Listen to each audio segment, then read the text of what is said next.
주님을 바꾸지 않으리.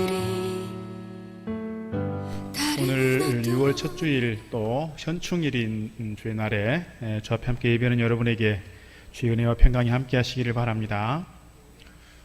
6월을 우리가 보통 호국 보훈의 달 이렇게 얘기합니다. 호국, 나라를 위해서 나라를 지키기 위해서 애썼던 분들에 대해서 우리가 보훈하는, 또 그들의 어떤 명예, 그들의 어떤 섬김, 그들의 어떤 헌신을 우리가 기억하면서 예우하고 존중하는 달 이렇게 생각할 수 있겠고요. 우리 교회도 6.25 참전 전후회 회장님도 계시고 또 어르신들 이렇게 국가를 위해 섬겼던 많은 분들 계시는데 늘 존경하는 마음으로 또 예우하는 마음으로 늘 기도하면 좋겠다, 그런 마음이 있습니다. 제가 어렸을 때 저 옆집에 사는 아저씨 중에 한 분이 술만 드시면 저희 집 오셔가지고 저희 아버지랑 술 드시면서 한 얘기 또 하고 했던 얘기 중에 하나가 뭐냐면 6.25 때 전쟁에 나갔던 얘기, 그리고 옆구리 보여주시면서 총 맞은 자국이라고 그렇게 늘 이렇게 말씀하셨던 그분 기억이 납니다. 자랑하고 싶은 마음도 있겠고요, 또 드러내고 싶은 자기 어떤 영웅 심리도 있겠고요. 내가 국가를 위해서 이렇게 피 흘리며 싸웠노라 이렇게 하신 말씀 들으면서 참 존경스럽고 어린 그 마음에 참 대단한 분이다, 이런 마음을 가진 적이 있습니다. 이런 어르신들에 대해서 또 우리 선조들을 위해서 우리가 기도하는 그런 달이면 좋겠다, 그런 마음이 있습니다. 우리가 이런 얘기를 들을 때마다 사실은 우리 마음이 감격스럽고 감동이 되기도 합니다. 그럼 오늘 저는 말씀 속에서 어떤 사람의 마음을 감동시키고 사람의 마음에 감격을 주는 것도 중요한 일이고 우리에게 소중한 일이겠으나, 우리가 믿음의 사람들로서 어떤 특정한 사람들을 감동시키는 것보다 우리가 하나님의 마음을 감동시키면 좋겠다, 그런 마음을 갖는 겁니다. 하나님의 마음을 감동시키는 믿음의 사람이면 좋겠다. 오늘 특별히 다윗을 통해서 그 말씀 드리려고 합니다. 성경에 등장하는 믿음의 선조들 가운데 하나님의 마음을 감동시켰던 많은 분들이 있습니다. 하나님께서 아브라함에게 네 아들 이삭을 나에게 바쳐라. 그 아들 이삭을 바치란 얘기는 번제로 드리란 얘기인데 사실 어떻게 아들을 번제로 드릴 수 있겠습니까? 그러나 아브라함은 두 번 생각하지 않고 그 자리에서 아들을 데리고 모리아산, 지금으로 말하면 예루살렘이죠, 모리아산으로 가서 아들을 제물로 드리려 했던 그 모습 보고 하나님께서 그의 믿음을 인정하셨다 그랬습니다. 또 솔로몬도 있습니다. 솔로몬이 10대 후반에 20살도 안 돼서 어린 나이에 왕이 되었고, 그가 했던 가장 첫 번째 일이 뭡니까? 기브온 산당에 가서 일천 번제를 드린 겁니다. 일천 번제를 드렸을 때 하나님께서 그의 마음에 흡족하셨고, 하나님께서 그를 보시고 어여삐 여기셔서 그에게 묻습니다. 내가 너에게 무엇을 줄꼬? 그때 솔로몬이 나에게 강한 나라가 좀 되게 해주시고, 나에게 부유함도 주시고, 좋은 명예도 주시고, 이렇게 소문나는 왕 되게 해주세요, 이렇게 구하는 것이 아니고, 내가 아직 어린 나이에 제대로 왕의 노릇 할 수 없으니 저에게 지혜를 주셔서 이 일을 잘 감당하게 해주십시오. 지혜를 구했을 때 하나님께서 그가 구하지 않았던 명예도 주시고 부유함도 주시고 명성도 주셔서 그로 하여금 당대 최고의 왕이 되게 하셨습니다. 모세를 봐도 그렇습니다. 하나님께서 이스라엘 백성들이 계속해서 반역하고 불평하고 원망하니까 내가 이들을 멸절시키겠다 그랬어요. 멸하시겠다. 그때 모세가 자기 생명을 걸고 하나님께 기도합니다. 이것이 출애굽기 32장 32절입니다. 그러나 이제 그들의 죄를 사시옵소서. 그렇지 아니하시오면 원컨대 주께서 기록하신 책에서 내 이름을 지워버려 주옵소서. 그렇게 모세가 기도했을 때 하나님께서 그 기도를 듣고 아마 감동하시지 않았을까 싶습니다. 오늘 우리 하나님께서도 하나님을 감동시킬 만한 믿음의 사람들을 찾고 계시다, 그렇게 믿습니다. 오늘 저와 여러분이 다른 어떤 사람들에게 감동을 주는 것이 아니라 하나님께 감동을 드릴 수 있는, 하나님의 마음을 감동시키는 좋은 믿음의 사람들로 세워지기를 주의 이름으로 축복합니다. 오늘 본문을 통해서 몇 가지 말씀드리려고 합니다. 첫째로 드리고 싶은 말씀은 다윗은 하나님을 감동시켰다는 거예요. 하나님을 감동시켰던 다윗. 사무엘상 13장 14절에서 이렇게 기록합니다. 지금은 왕의 나라가 길지 못할 것이라 여호와께서 왕에게 명령하신 바를 왕이 지키지 아니하셨으므로 여호와께서 그의 마음에 맞는 사람을 구하여 여호와께서 그를 그의 백성의 지도자로 삼으셨느니라 하고 그랬습니다. 하나님께서 사울을 패하시기로 작정하시고 그 사울 다음에 어떤 사람을 세우시는데 그 사람이 하나님의 마음에 맞는 사람이라 이거예요. 그 사람이 결국은 다윗이었습니다. 그래서 다윗은 하나님의 마음에 맞는 사람으로서 하나님께서 그를 세우셔서 백성의 지도자로 세우셨다라고 하는 것이고요. 이것을 인정하는 장면이 또 나옵니다.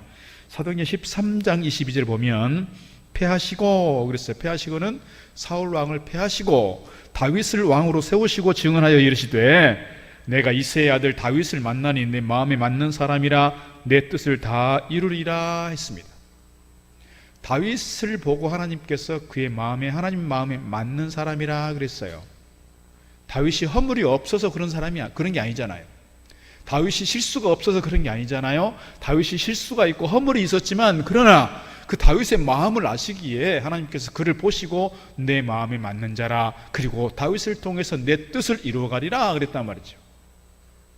오늘 우리가 본문의 배경 속에서 그 내용을 잘 살펴볼 수가 있습니다.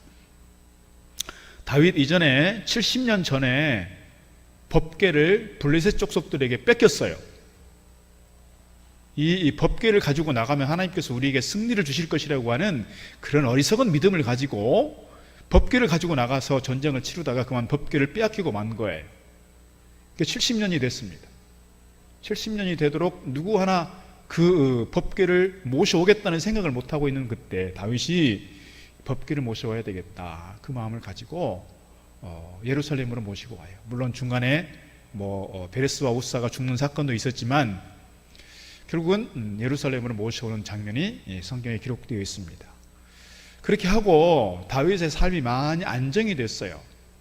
다윗이 처음에 왕이 됐을 때 헤브론이 쉽게 말하면 수도였단 말이죠. 헤브론에서 7년 남짓 있다가 예루살렘으로 천도를 합니다. 그리고 예루살렘에 성을 쌓고 예루살렘에 왕궁을 지어요. 백향목으로 아주 호화롭게 왕궁을 짓습니다. 그때 자기가 지은 그 왕궁을 보면서 다윗의 마음에 이 마음이 드는 거예요. 나는 이렇게 호화롭게 사는데 우리 하나님 아버지를 모시고 있는 그 법궤는 아직도 저렇게 천막 가운데 있구나. 그런 마음이 드는 거예요. 여러분, 천막은 이스라엘 백성들이 출애굽하고 나서 광야 생활 가운데 하나님께서 모세에게 말씀하셔서 세운 성막이에요. 그때는 성막만 천막이 아니고 이스라엘의 모든 백성들이 천막으로 생활했어요. 40년 동안. 그리고 가나안에 정착해서는 그때는 천막이 사실은 사라졌어요. 그들은 돌을 쌓거나 흙을 쌓아서 집을 짓고 살았다고요. 그런데 여호와의 법궤는 여전히 400년, 500년이 지나도록 어디에 있어요? 성막, 천막 가운데 머물러 있다는 거예요. 심지어는 어떻게 되어 있는데 예루살렘으로 천도를 하고 예루살렘의 왕궁이 화려하게 지어졌고 예루살렘에 사는 모든 사람들이 돌을 쌓고 흙을 쌓아서 그렇게 집을 이쁘게 지었음에도 불구하고 여전히 성막은 그렇게 법궤는 여전히 그렇게 천막 가운데 있다는 거예요. 그것을 보면서 다윗의 마음 가운데 불편한 마음이 생겼던 것 같습니다. 그래서 내가 하나님의 집을 지어야 되겠다 그런 마음이 생긴 겁니다. 그래서 오늘 1절 말씀이 이렇게 말하는 겁니다. 다윗이 그의 궁전에 거주할 때에 다윗이 선지자 나단에게 이르되 나는 백향목 궁에 거주하거늘 여호와의 언약궤는 휘장 아래에 있도다. 같은 병행 구절이 어디냐면 사무엘하 7장입니다. 사무엘하 7장 1절에 이렇게 말합니다. 여호와께서 주의 모든 원수를 무찌르사 왕으로 궁에 평안히 살게 하신 때에 다윗이 이제 명실상부한 이 통일 왕국의 왕이 됐어요. 예루살렘으로 천도했고 예루살렘의 성을 단단하게 쌓았고요. 그의 삶이 평안할 때 하나님께서 그의 마음이 이렇게 주신 겁니다. 2절 보니까 왕이 선지자 나단에게 이르되 볼지어던 백향목궁에 살거늘 여호와 하나님의 궤는 휘장 가운데 있도다 그랬습니다. 그가 멋지게 왕궁을 짓고 편안하게 살 때 두 다리 뻗고 이제는 내가 별로 전쟁 걱정하지 않아도 되고 이제는 그 주변의 나라들이, 주변의 부족 국가들이 다윗에게 조공을 바치는 그런 강성한 나라가 됐어요. 그런 때 하나님께서 그의 마음에 주신 것이 이거예요. 그래서 나단에게 얘기합니다. 나단이 이렇게 말합니다. 2절, 오늘 본문 2절 보니까 나단이 다윗에게 아뢰되 하나님이 왕과 함께 계시니 마음에 있는 바를 모두 행하소서. 나단이 그 얘기를 듣고 나서 너무 기분이 좋은 거예요. 나단이 선지자고 하나님의 사람으로서 사실은 나단의 마음도 그런 마음이 있을지 모르겠어요. 그런데 지금까지 그 누구도 하나님의 집을 짓겠다, 저렇게 천막이 아니라 이제는 좀 근사하게 제대로 된 집을 짓겠다, 하나님께 제사하고 예배할 수 있는 그런 마음을 가진 이가 사실 없었는데 다윗으로부터 그 말을 듣고 나단의 마음이 많이 기뻤을 것입니다. 그래서 왕이시여 왕의 마음대로 행하소서, 하나님께서도 기뻐하실 겁니다. 그런데 3절, 그 밤에 하나님의 말씀이 나단에게 임하여 이르시되 가서 내 종 다윗에게 말하기를 여호와의 말씀이 너는 내가 거할 집을 건축하지 말라.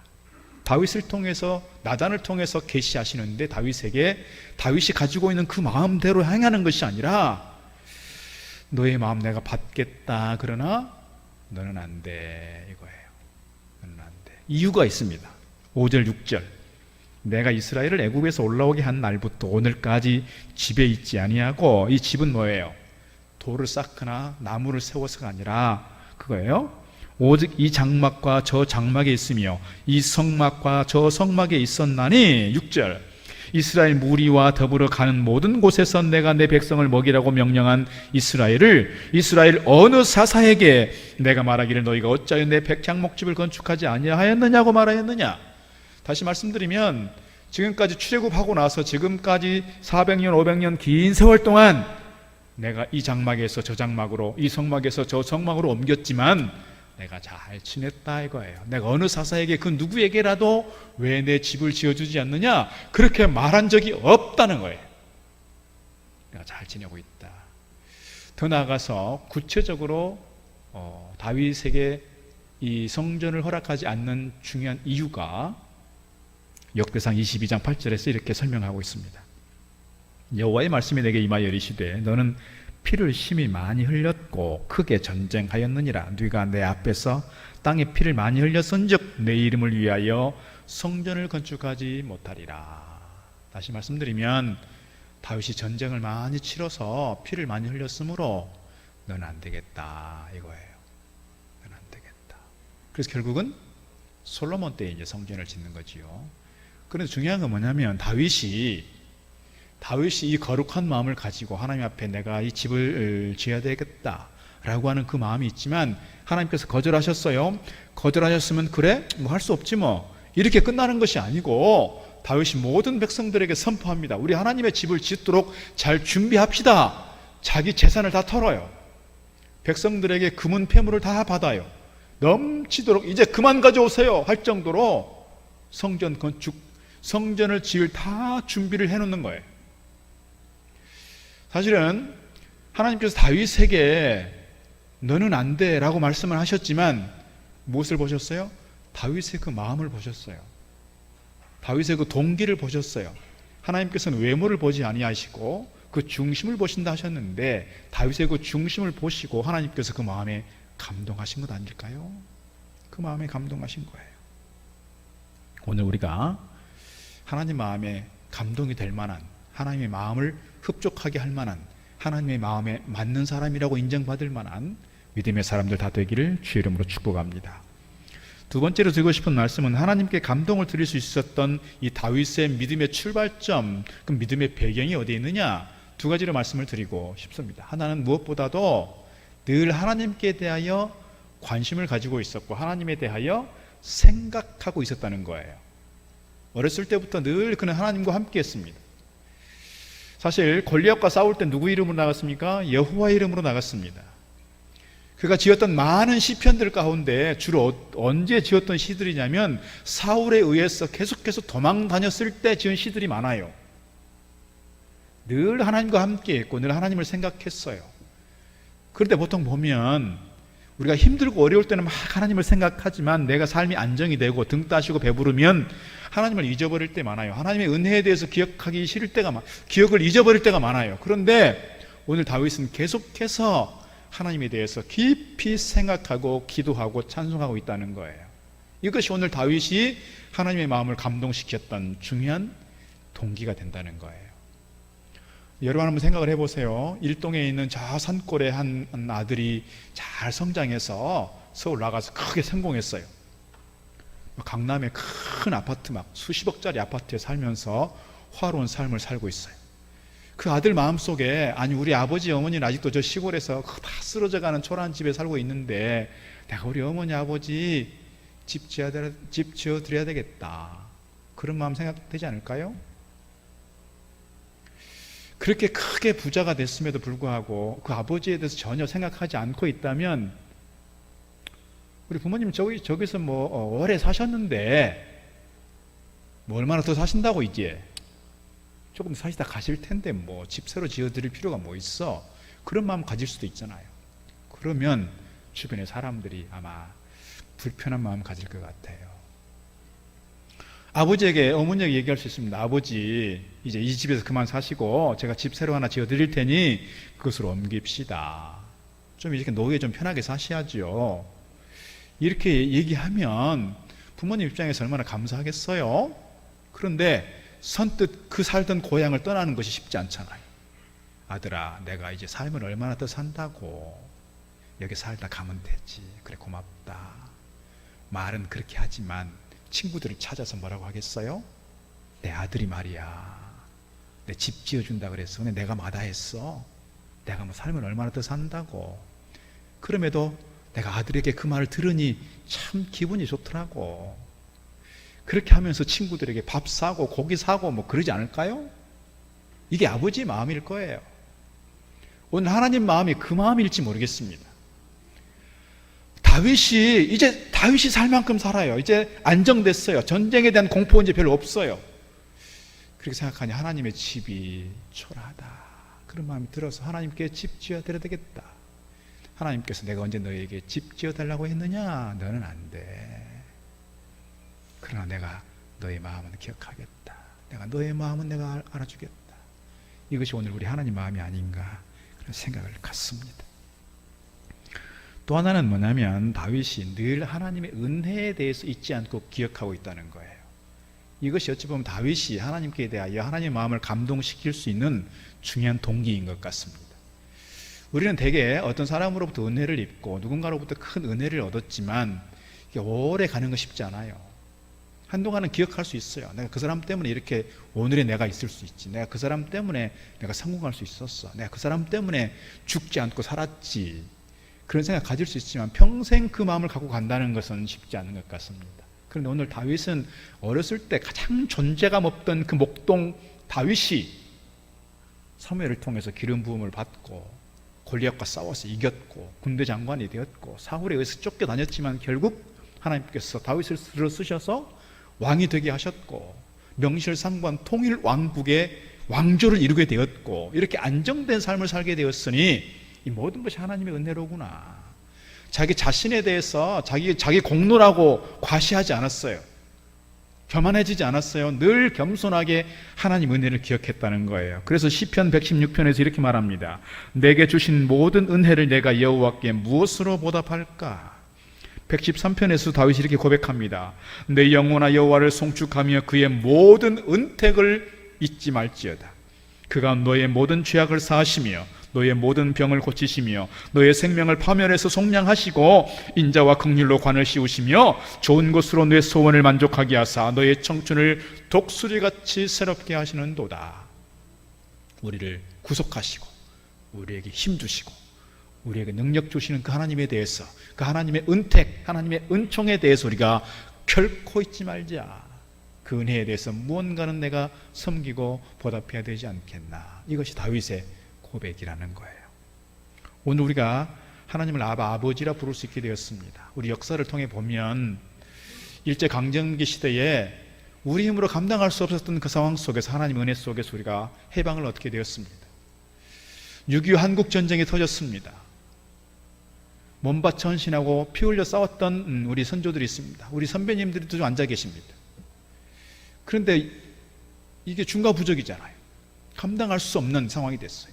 그때 기적적으로 유엔에서 참전 결의가 되었고 낙동강 부산 일부밖에 남지 않았던 그 상황 속에서 어떻게든지 이렇게 우리가 지금 살게 되었습니다. 보릿고개 넘어가고 산업화 시대를 경험하고 이렇게 붕이 되었고 지금 우리가 이렇게 존재하게 되었습니다. 사실 어떻게 보면 지금 우리가 코로나 때문에 어렵다 하지만 그러나 30년 40년 전 생각을 해보면 캄보디아하고 베트남하고 다를 바가 별로 없잖아요. 우리가 이만큼 살게 된 것은 하나님의 은혜다, 그런 마음이 있습니다. 하나님의 은혜에 대한 감격, 하나님의 은혜에 대한 기억을 결코 잊지 않고 내가 무엇으로 하나님 은혜에 보답할까, 그런 마음이 있을 때 오늘 우리에게 하나님을 감동시킬 만한 동기가 우리에게 생겨난다, 이렇게 말씀드릴 수가 있겠습니다. 오늘 다윗은 그래서 그 모든 은혜를 잊지 말고 하나님을 찬양하자, 이렇게 말씀하고 있습니다. 오늘 저와 여러분이 하나님께로부터 받았던 그 구속의 은혜, 지금까지 내가 이렇게 살게 된 모든 것이 하나님 은혜인 것을 기억하고 하나님 은혜에 대하여 감사 감격함으로 하나님을 섬기고 하나님을 감동시키는 저와 여러분 다 되기를 주의 이름으로 축복합니다. 오늘 세 번째로 하나님을 감동시킨 다윗은 어떤 축복을 받게 되느냐, 세 가지로 말씀을 드릴 수가 있겠습니다. 첫째로 그의 이름에 대해서 말합니다. 너의 이름을 존귀한 이름으로 만들어주겠다. 이게 오늘 본문 8절 말씀입니다. 네가 어디로 가든지 내가 너와 함께 있어 너의 모든 대적을 너 앞에서 멸하였은즉 세상에서 존귀한 자들의 이름 같은 이름을 네게 만들어 주리라. 성경에서 가장 많이 언급되고 있는 이름이 누구냐면 다윗입니다. 통계를 보면 953번 다윗의 이름이 언급된다고 합니다. 예수님께서 예루살렘에 입성하실 때 사람들이 막 환호하면서 외쳤습니다. 뭐라고 외쳤습니까? 다윗의 자손 예수여, 이제 우리를 구원하소서. 다윗의 자손 예수여.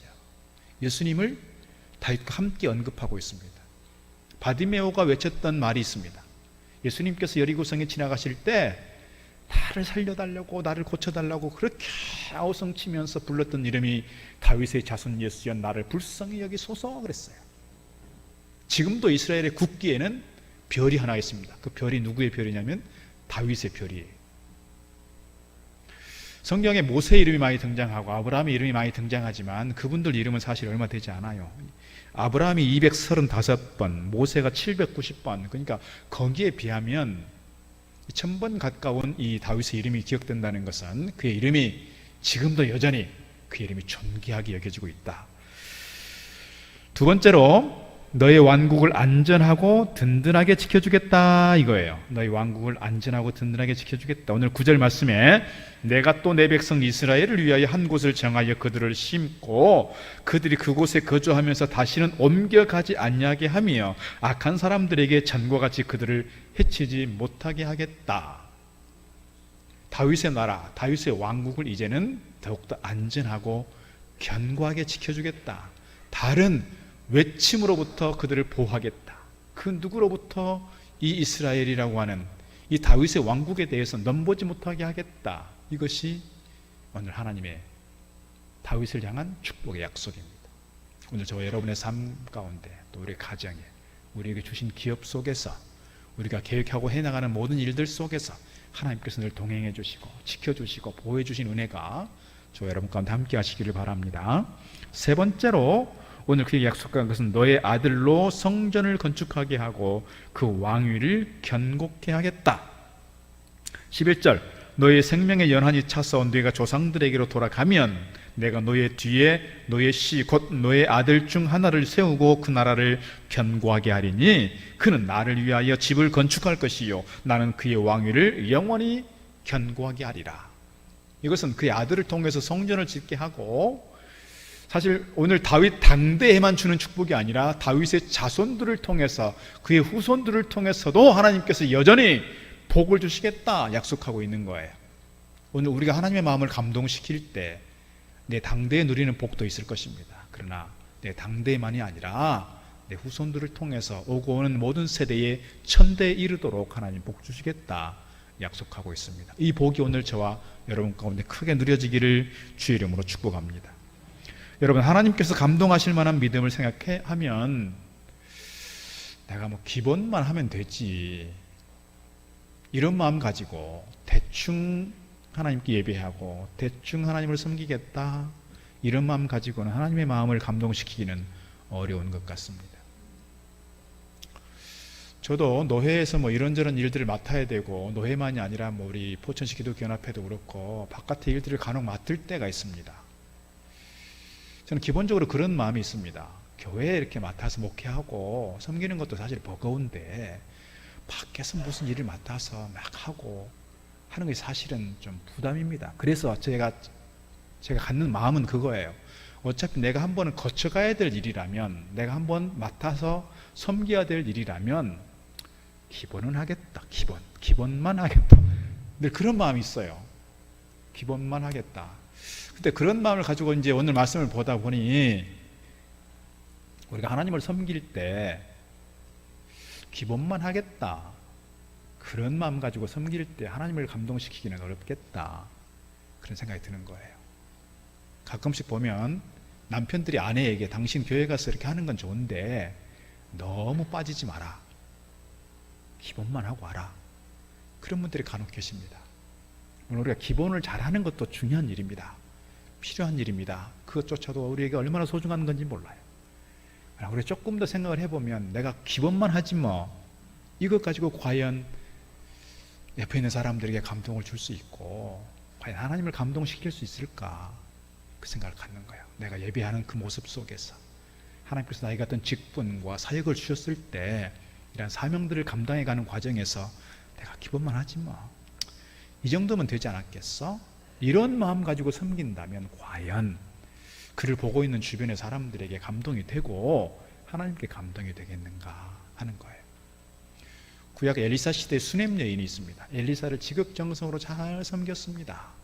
수넴 여인의 아들이 태어났고 그 아들이 죽었을 때 엘리사를 통해서 그의 아들이 다시금 살아나는 역사가 있었습니다. 여러분, 솔로몬이 가장 먼저 했던 일이 일천번제 드리는 일이었습니다. 쉬운 일이 아니었습니다. 그럼에도 불구하고 하나님께서 그를 사랑하셔서 그에게 최고의 명성을 얻게 했습니다. 여러분, 주님 앞에 나드 옥합을 깨뜨렸던 그 마리아를 보면서 이 성경을 읽는 모든 사람들이 그의 이름을 기억할 것이라 그랬어요. 어떻게 보면 내가 가지고 있는 그 어떤 수준에 따라 다를 수는 있지만, 중요한 건 그 사람들이 처해 있는 상황 속에서 최선을 다해서 주님을 섬겼고 최선을 다해서 주어진 사명을 감당했을 때 하나님께서 그에게 더 큰 은혜를 부어 주셨다는 거예요. 오늘 우리가 하나님을 섬기는 믿음의 사람으로서 이왕 예배하고 이왕 하나님을 섬기는 믿음의 사람들로서 우리의 마음도 기쁘고 하나님의 마음을 감동시킬 만한, 그래서 오늘 우리 당대에만 얻는 복이 아니라 우리 자자손손에게도 큰 복이 임하여 가는 저와 여러분 되기를 주의 이름으로 축복합니다. 기도하겠습니다. 하나님 아버지, 감사합니다. 오늘 저희들 이 시대에 하나님의 거룩한 백성으로 살아가면서 정말 하나님의 구속의 은혜를, 하나님의 십자가의 은혜를 오늘 저희들이 이토록 부욕해 되고 풍성하게 되는 것이 하나님의 은혜인 것을 늘 저희들이 잊지 않고 하나님께 감사 감격하며 하나님께 진정으로 예배하고 하나님 맡긴 사명 힘써 감당함으로써 하나님 마음을 감동시키는 저희들 되게 해 주시옵소서. 그래서 오늘 다윗처럼 당대만 아니라 오고 오는 후손들에게도 큰 복이 임하는 그러한 축복의 역사가 오늘 우리 가운데 누려지도록 도와주시고, 우리 교회에 속한 모든 성도들이 늘 서로에게 감동이요 하나님을 감동시키는 믿음의 사람들로서 아름답게 세워지도록 축복하여 주옵소서. 예수님 이름으로 기도드리옵나이다. 아멘. 다른 어떤 은혜 구하지 않으리 오직 주